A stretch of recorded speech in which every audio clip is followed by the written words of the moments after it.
in terms of bars and restaurants, where and I applaud the restaurant owners that have consistently taken health measures. They have moved to off-site, they've eliminated on-site dining, moved to carry out and other means to serve their customers. It's been spotted, but because of the increased community spread that we have seen, bars and restaurants will be closed for dine-in service and open for carry-out, drive-through, and delivery. Those licensed to sell beer and wine under any permit issued by the Alcoholic Beverage Control may have they're expanded so that they may sell corked or sealed bottles of wine to go with the purchase of food. Other specifics will be covered in the directive from ABC to carry out that mandate. And fifthly, I'm directing that indoor venues such as gyms are closed to non-essential functions.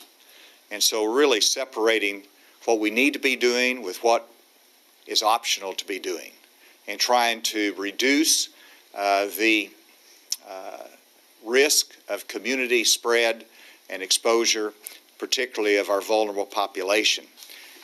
As a result of these directives, we want to add to our public message to businesses and to the general public. First, in terms of the businesses, we encourage our businesses to move to telecommuting, video conferencing, or remote work wherever possible. We recognize that's not possible in many circumstances, but those are the evaluations that businesses should conduct. They should implement screening of staff and visitors. They should enforce social distancing. And the businesses in Arkansas should plan for the future by updating continuity of operation plans.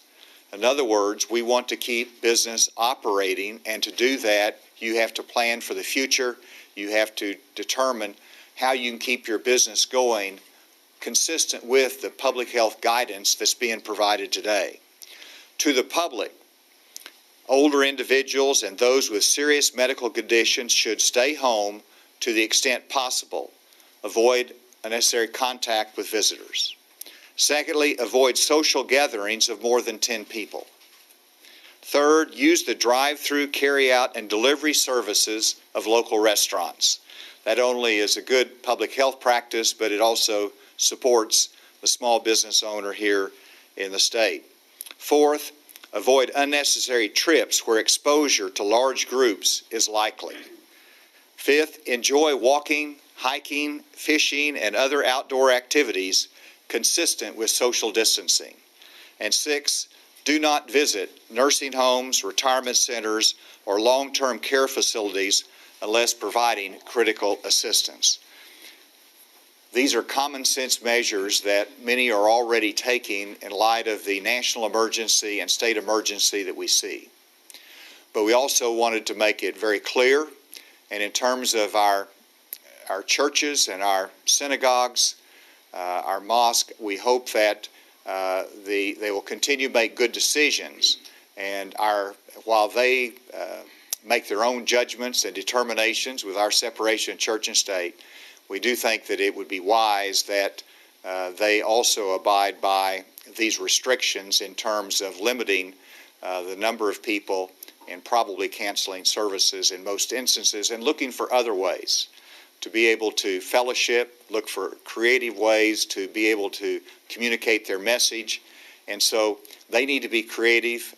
They need to minister to their congregations with the same innovation that we're asking businesses to do.